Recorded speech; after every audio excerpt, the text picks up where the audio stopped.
The only game I'm trying to play right now is Monopoly.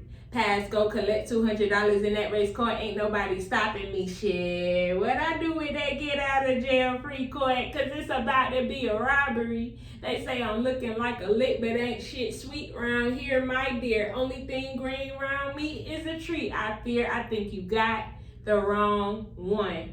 Cause I ain't never been the one to play with. My get back is patient. My other side just be waiting for somebody to act up. Now let me stop talking tough and level up. I ain't really rough. I'm just from the trenches, so I guess that make me an honorary soldier. Heart been beat black and blue. Now it turned into purple. I'm certain that I'ma need a replacement.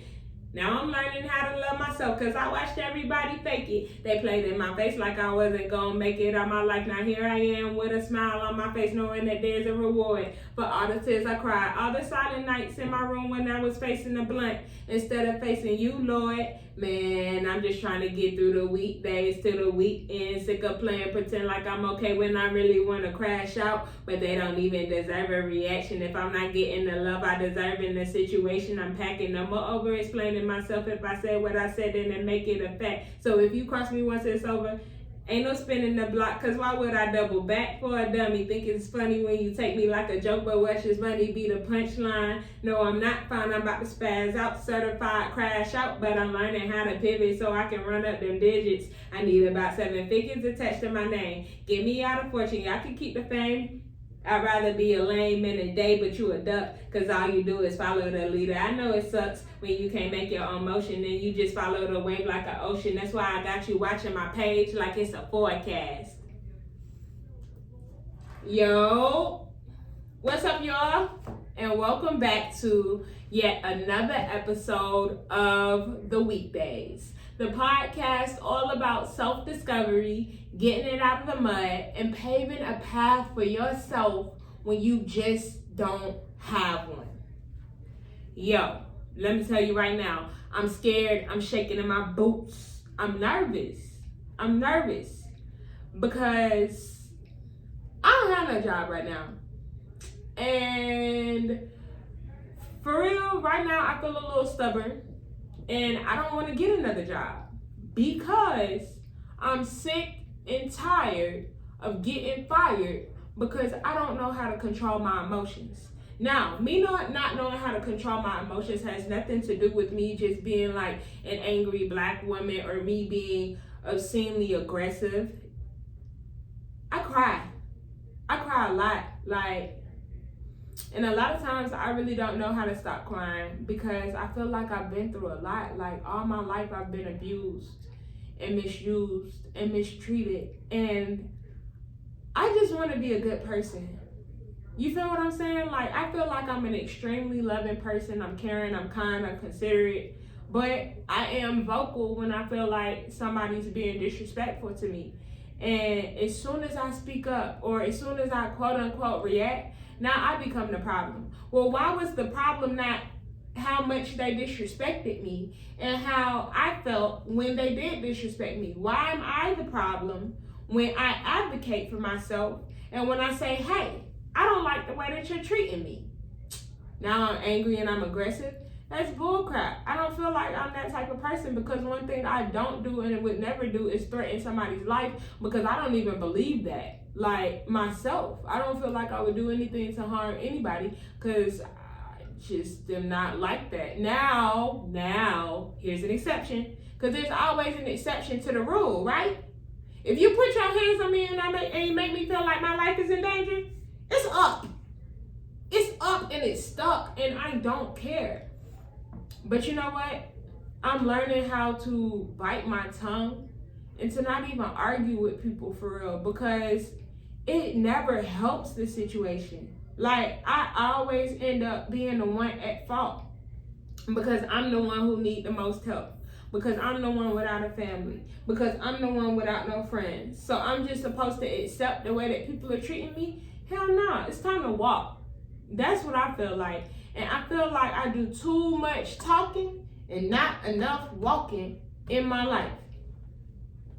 I said I was gonna get into this before, I have to exit said podcast room when the semester is over because graduation is literally on the rise, y'all. I'm about to finally be a college graduate with my bachelor's degree, and I'm super, super nervous. I was about to say excited, but I'm super nervous, but I'm excited at the same time because it's like, wow, I finally did it. Like, I knew I was gonna do it, but there has been so many different obstacles in my way of just accomplishing this goal currently right here. Too many obstacles. And I've overcome so much with just the process of putting myself back in school and every little thing that has occurred in my life, or is occurring in my life presently. So, because I did promise to basically discuss this situation, I kind of touched on it a little bit, but y'all, I was gang raped. And that's difficult for me to even process because people have told me that my story is not true, that I was a liar and stuff like that. What I heard was that I wanted the situation to happen. Never in my life did I ever expect to have, relations with two guys at one time. But what I will say is, and what I will take accountability for, is putting myself in those situations. By just hanging with the wrong crowd and doing things that I knew that I wasn't supposed to be doing. For example, like, I knew the two guys that I was talking to back in high school was homies. But I didn't care because at the time, it was like, I was bigger, y'all. Like, I wasn't this, if you looking at the visuals, I wasn't this just fine snack that you're looking at right now. Now, let me stop playing because I play too much. I'm super hilarious. I do think I'm beautiful. That is a real fact. You feel me? But I've been growing into that, though, because I've always questioned my worth and my beauty, because I never really had anybody affirming me growing up. You feel what I'm saying? So I feel like the reason why I lost my virginity was to affirm myself, because what I was really seeking was validation. I really did do what I did because I didn't know if I was beautiful or not. And so I felt like, oh, smashing the homies really, it validated me. Listen, as I say it to y'all right now, it's like, bro, what? You sound slow. And I was back then. I was not just somebody that really had too much of a sense of self-worth. I can say that, and I can admit that as a fact. I really lacked self-worth back in the day, and I just didn't see myself as anything for real. And I'm learning how to change my perspective of how I feel about myself. Sorry, y'all. Like, it's just a little irritating because this podcast room is in the library and people just be being loud. And I can't control their volume. But what I will control is my temperament and my emotions, because I cannot go outside that door and be like, can y'all please shut up?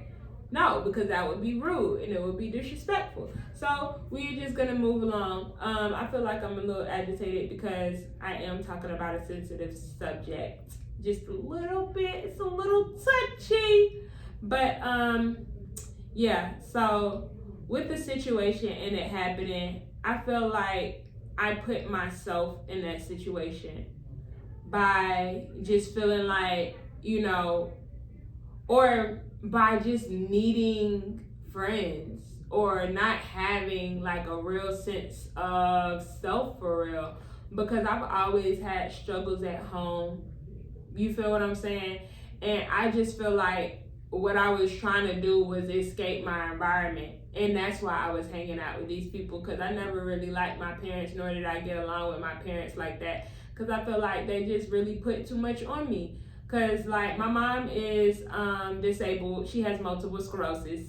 And I don't even know how to... She wasn't really a present mom. And she has always just needed a whole bunch of help. Like, she suffers with depression as well. And so it kind of just, I guess it trickled down. You feel what I'm saying? And I feel like even my mother, she had a low sense of self-worth. And that's why she is with her current husband now.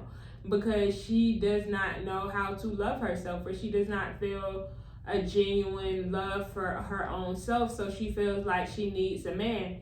And so I had a person who I had looked at as a friend ask me, oh, how can you say that somebody gang raped you and then you gonna continue to deal with them for over 10 years?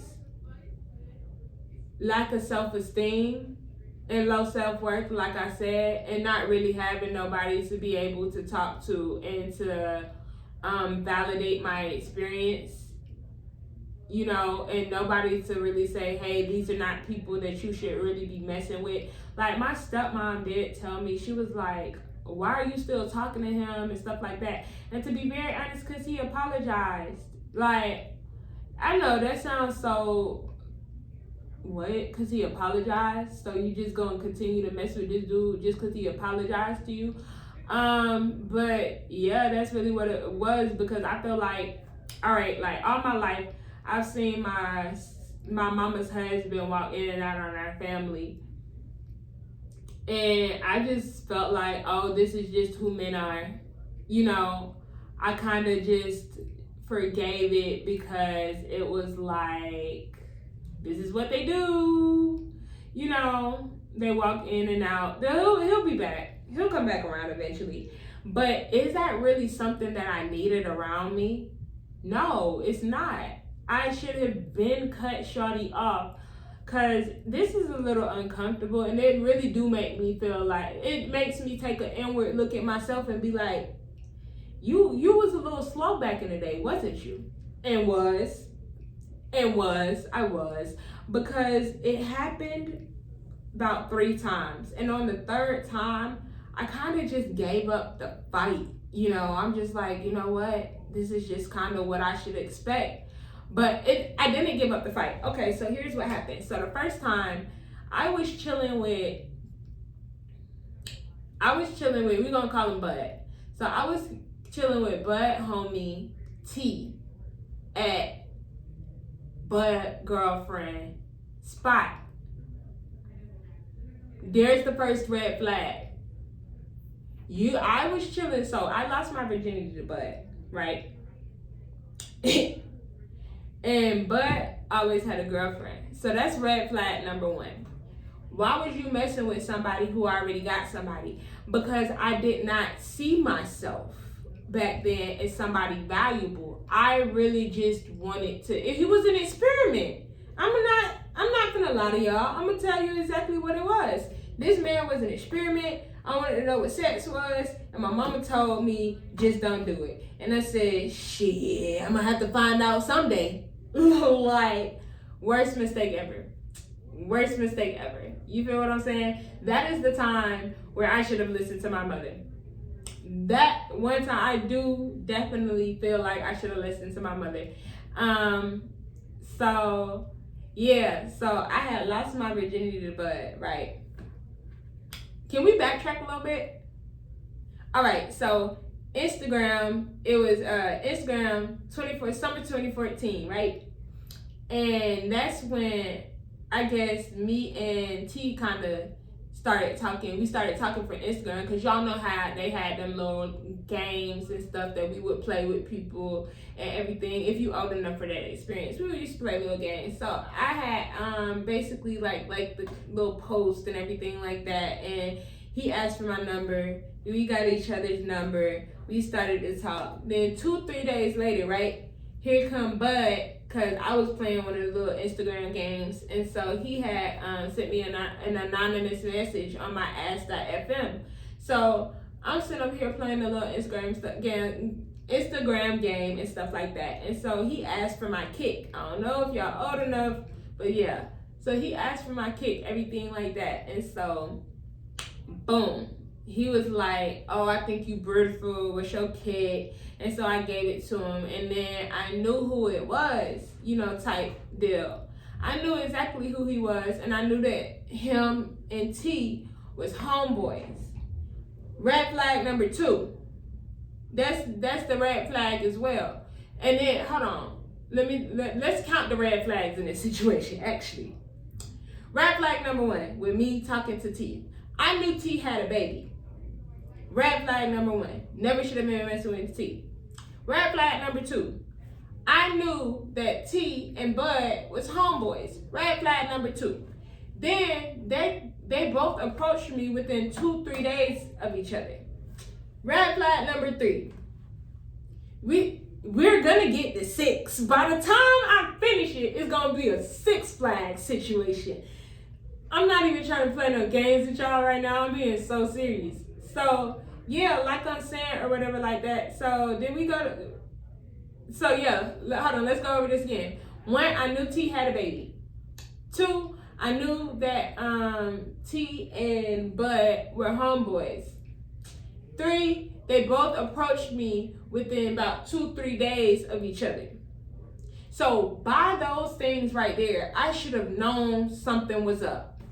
But I'm not looking at it that way. I was a chubby girl who always used to I was a chubby girl who always used to get bullied for her weight, everything like that. I'm like, nah, both these dudes want to talk to me. I'm fine. Yes. Baby, it's a game. All right, you feel what I'm saying? Red flag number 4. I might get to 10 red flags by the time I end this story. Okay, like I was just saying, so red flag number 4 was when Bud told me, oh, we not really in a relationship. We just, we just having fun type deal like that. And so that was a red flag as well, because I should have valued myself more. I should have seen myself as worthy of being in a relationship. But I was super duper surprised that anybody was looking at me like that at all, because I was the sloppy body, I was the grandma draws, I was all this, that, and the third that people would be calling me, and no dudes was ever nice to me. I used to always get picked on, used to always get bullied. They used to steal my food from me, bro. Like, that would make me upset. I feel like that's really why they should have been calling me Big Ken, because I always had a snack. I kept a snack on me. That was not a game. You feel what I'm saying? So, so like I said, so red flag number 4 was when Bud was like, oh, we not in a relationship, we just having a little fun. Okay, cool. So my mind, it don't matter if I'm having fun with you, your homeboy, and his homeboy too. I can have fun with all y'all, because all y'all want me. Embarrassing. I just wanted to be light. That was my biggest problem, the fact that I just wanted to be light. You feel what I'm saying? Okay, so yeah, when he told me we was just having fun and stuff like that, I lied to him and I said that I was a virgin, right? I was not a virgin. I lied to him and I said I was not a virgin because I didn't want him to like feel no type of way and then want to, kind of try to act like he was gonna treat me right just because I was like, nah, baby, I'm ready. I know I'm young, but I'm ready. Yes, I was ready. All right, embarrassment. I was, in my defense, they were all doing it too. Like, I was really one of the last in the batch to lose my virginity. So let's be real. Let's not even do all that. Let's pipe down a little bit. You feel me? Like, I felt like I was just trying to catch up to where my friends was because they had about 5 different bodies by this point. No, I'm exaggerating. It wasn't. With some of them, I'm really not exaggerating, but we're going to move on because this is not about them. This is about my story and my mess ups and how I kind of put myself in a situation to get gang raped. All right, so I told y'all the 4th red flag. That 4th red flag was him saying it was just a little fun, right? Okay, so red flag number 5 was when he told me he had a girlfriend. That's when we're going to get to the red flag number 5, right? But here's why I didn't. So I kind of always knew because he was with like his little high school sweetheart and stuff like that. And they had been together for like a while. Like they were together when me and him went to high school together. His her picture was all over his page, stuff like that. So I should have been able to use my context clues and to see, oh, he had a girlfriend. So boom, I really didn't care that he had a girlfriend. So here's the way that I was thinking back in the day when I was in a young girl's mindset. So back in the day, what I was thinking was, oh, well, that girl's not my friend, so I don't owe no loyalty to her. It's not even about that. Like, yes, that is one side of it. No, I did not owe any loyalty to her. I did not know that girl like that. We was never cool. We was never friends. It didn't matter to me. But here's why I should have cared. Because one, we was in that girl's home that she paid the rent for. You feel what I'm saying? So that's one level of disrespect. The second level of disrespect is, would I want somebody doing that to me? Would I want somebody sleeping with my partner? I've never been in a relationship, and so I don't really know how to answer that question, to be very honest, because I'm still trying to figure out who I am and like what I like as far as relationships go. That's not really my main concern right now. I'm just gonna be honest. It's not really my main concern. But where it really was, why I say I can't blame myself and why I could say it's disrespectful is because most people believe in Christianity and they believe in monogamy, and it's not something that they would really take too kindly to. Somebody sleeping with their man in their home, like it's not a good look. And I was really doing down bad and dirty stuff. Like, I wasn't okay for that. Nothing like that was cool. That was his girlfriend and he should have been more respectful, but me as a woman. So now as I'm reflecting and I'm looking at myself as a woman, and I can say I'm a woman now, even though I still can't take care of myself financially, I'm still a woman now. Now I'm in my older age, that wasn't cool whatsoever, because that did not show no type of respect to her, because we would be in her apartment, you feel what I'm saying, creeping behind her back. Now, I didn't care because that wasn't my girlfriend, you feel me? But I played a part in the whole situation, so I played a part in her getting hurt. And I'm not cool with the person who I was back then. I'm not cool with old Kent, because she really did do stuff just to get validation, just so that she could feel like she was beautiful. And that's not where beauty comes from. Beauty does not come from how many people you sleep with. Real beauty, true beauty comes from within, like how you treat yourself, how you treat others, how you carry yourself in public. I should have taken this head wrap, this scarf off before I got on this camera, but that is the lack of care. You feel what I'm saying? I really do be going through bouts of depression, y'all. So at this point right now, I really don't care that I have this scarf on. But yeah, like I was saying, so never really should have did that. So I think the fifth red flag was him having a girlfriend. Red flag number 6. I should have never, so I said something about how basically, so we're getting into the game right now. T invited me over to Bud girlfriend spot. Yeah, I know that's a lot. So I'm gonna repeat myself. This is red flag number 6. Now we're at 6 flags. You feel what I'm saying?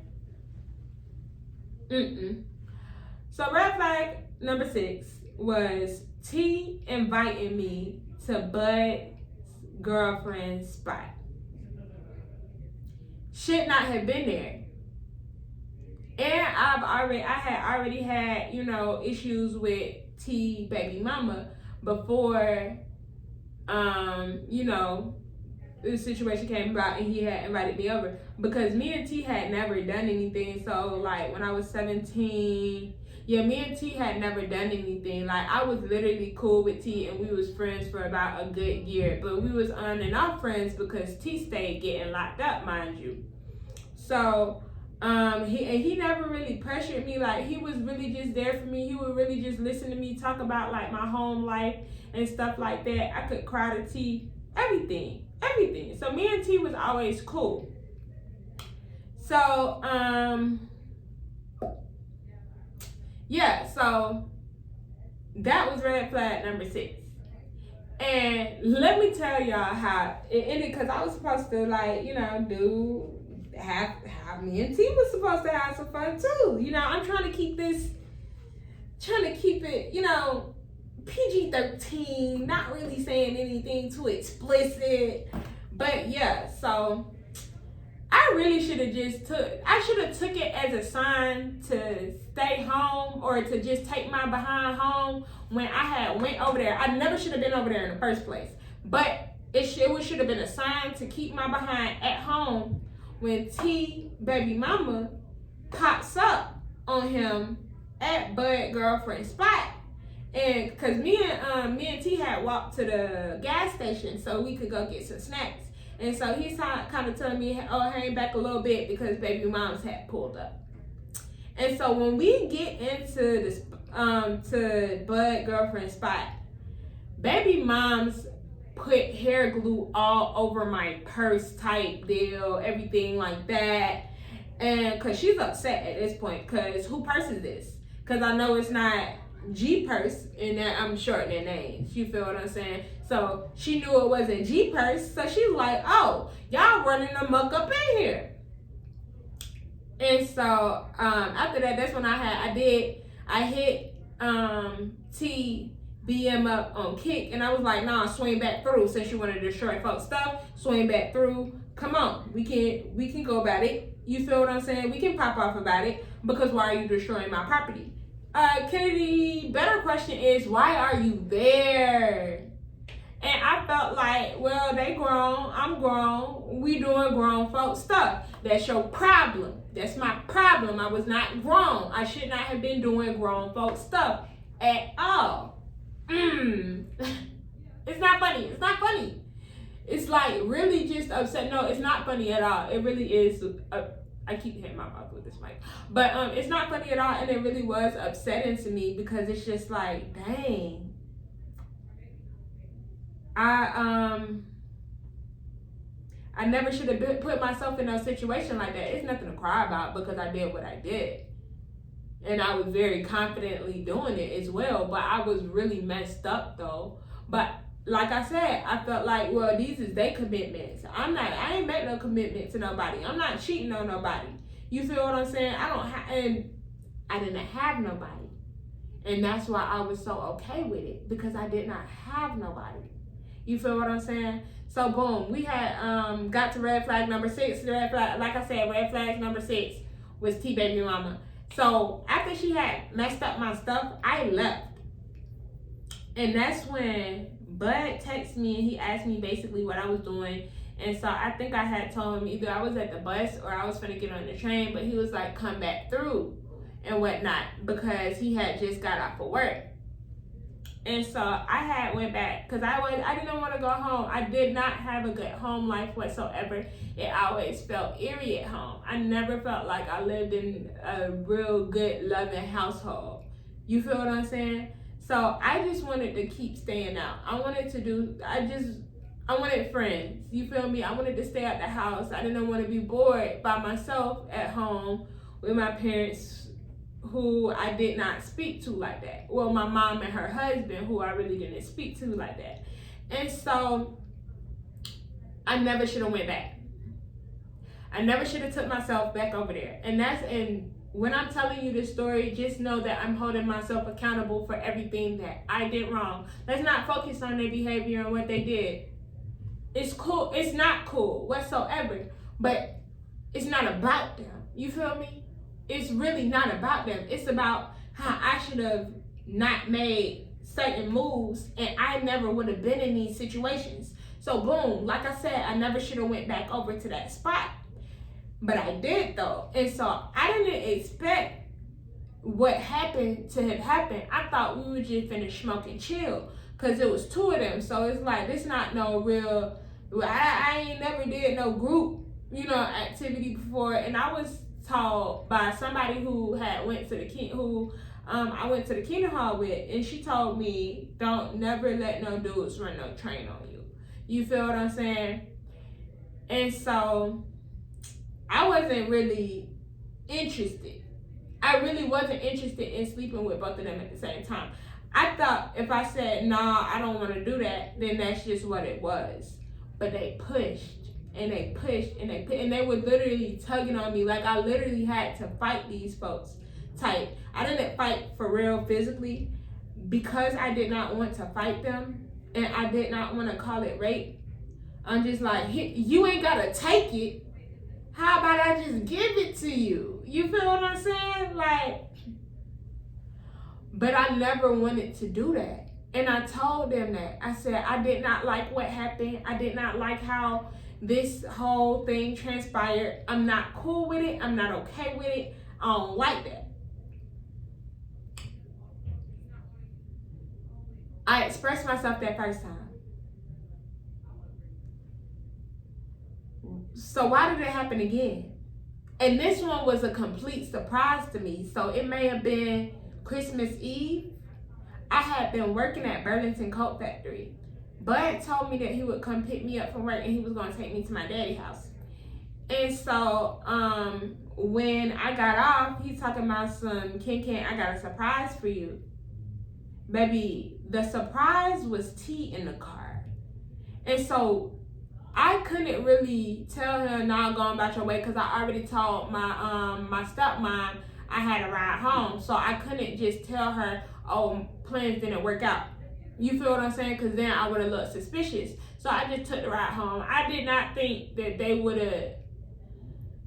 When I told them, I thought, like, okay, I'm telling them, hey, just drop me off here, everything cool. They didn't listen to that. They kept driving past my father's home. It was dark, it was raining.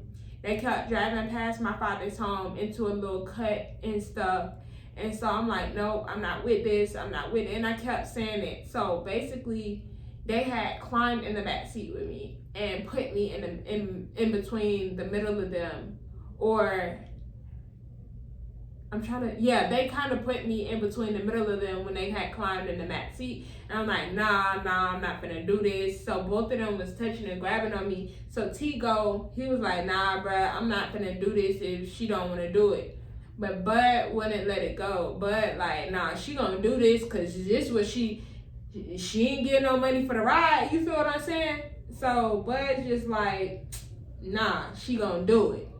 He didn't say that, but his actions were saying that, because he continued to pull at my clothes. He was taking my belt off, everything like that. And so like I said, I didn't want to call that rape. So I was just like, okay, cool. No, stop touching, stop grabbing on me. I'll do it. And so, boom, even still after that, like I had told baby mama what had happened and stuff. And I told her what they had done. And so we had talked about it again and the whole experience. And like a dummy, I forgive these folks again, right? So we're going to get into the third time it happened. Like, gosh, Kennedy, dang, when are you going to let him go? Slow. For real, not knowing nothing. Did not know how, I really never had no family for real or nothing. So I'm just learning life as I go along through experimentation at this point. So yeah, so the third time, I was just kind of numb to it. I'm like, well, it's happened 2 other times before. But that third time made me a little too uncomfortable. So when Bud, he's getting ready to take me home, that's when I cried. And I was like, stop, can you please stop? Like, I don't want to do this anymore. I shed real tears. And so that's when he stopped trying to do that with old boy. but continued on throughout the years trying to pressure me into having a threesome, like he with a female. So he actually really brought this girl to the spot. Like, this is after him and G had broke up. His first girl, his high school girlfriend, because him and G had broke up because T baby mama told G everything that was going down and what Bud was doing behind her back. So they ended up breaking up and stuff like that. And so when he was at this other spot, so it was just supposed to be me and him. He'd been trying to pressure me into having this threesome with this girl, with a girl. He was telling me to find a girl, and I'm like, if you find a girl, I might consider it, because I'm not gonna ask my friends, because I don't want them to be looking at me like that. You feel what I'm saying? And so he ended up finding this girl. I'm not gonna talk down on a woman, but let's just say that I wasn't attracted to her. We're just gonna put it like that. I was not attracted to the girl. And so he brings her, and I'm just like, and he takes her to the spot, tells her to go inside. And so I was like, but you said you was gonna get my gas or whatever like that. So he take me to the plug he takes me to the plug to go get my gas. And so that's when I'm just crying and I'm upset, and I'm like, why do you keep doing this to me? Like, why do you keep putting me in situations and I'm telling you this is not what I want to do? Shawty tells me because I'm a little girl who doesn't know what she wants. Y'all, do you think that man got that threesome that night? Hell nah. I sat my behind on that carpet and we watched Rush Hour 3 and I smoked my blunt. Did not do it. And so she, her as a female, she's not gonna make me do it neither, because she could sense that I was uncomfortable. So when he was like, he said something to me talking about some, oh, Karen, you gonna get on the bed and you gonna put your shorts on and get in the bed? And so I said, this movie so funny. No, he was so funny for thinking that he was finna make me do that with a female, and I already told him I didn't want to do it. Like, I've already expressed that to you. No, you cannot have a threesome with me. Like, I never wanted to give him that. But he had asked me multiple times over the years. So after the whole threesome thing with the girl and how he disrespected me like that and bringing that girl, and I had already told him no, that is when I had cut him off. I'm tired of rambling, and I'm kind of tired of talking about this whole situation, because I don't really want to talk about this no more for the day. But next week, next Monday, we're going to get into